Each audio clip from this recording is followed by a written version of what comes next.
Along to the Manly and Norths game. Well, on the face of it, Manly supporters were pretty happy with their team that they'd won, and they grudgingly agreed that there were signs of improvement. Certainly the mistakes were cut down. There were less than the usual amount of stupid penalties. A wonder of wonders, the backs did actually get to have a few runs. Overall, an improvement, but certainly nothing to inspire any great confidence in a final series surge for 5th spot to the grand final. Of course, what Manly have going for them is that none of the other teams, with the possible exception of Balmain and Canterbury Bankstown, are consistently playing any better. So Manly scoring 2 tries from the bomb in this game. Paddy Vaughton suddenly decided to become the bomber, and he did well with Gurr scoring from the first one. He's done a few bombs in the last couple of weeks and they've come off too. Yes. So. And there was a very nice run here by Tony Melrose, who had the incentive of having Lyons spoken about as the Manly 5'8" for next year. Playing against him, it certainly pulled him in.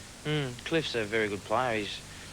He's going to England, if I remember rightly, at the end of the off-season, and I really think he'll do well over there. Greg Mullane told me last week that that Lyons had been at Cronulla before he went back to the country. I didn't know that either, but he was adamant about it, that he'd been at Cronulla before he came back to the country and then came back to Sydney, to North Sydney.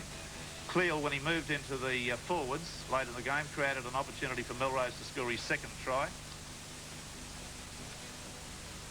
The loss of Mitchell Cox, of course, was a big blow. He's been right back in form for North Sydney lately. Mark Graham was well contained, and that was a bomb from Vaughton again with their centre Nigel Tate punching the ball. It's always fatal, isn't it? Not Well, taking if you can get your hands to it, I like to try and grab hold of the ball, let alone try and knock it down. So yeah, well, he put his fist up and punched it, and it went straight through, and Cochrane just, like he's like a little rabbit. He's very quick too. So. Yeah. As a hooker, he is enormously quick.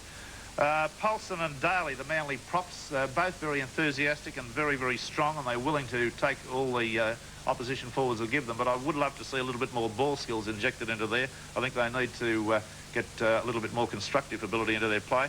Running off vastly improved Tony Melrose, the 2 centres, Close and Cleal, to Rampage. They were big and strong and tough, and probably accounted for Manly's success in the 3-quarter line.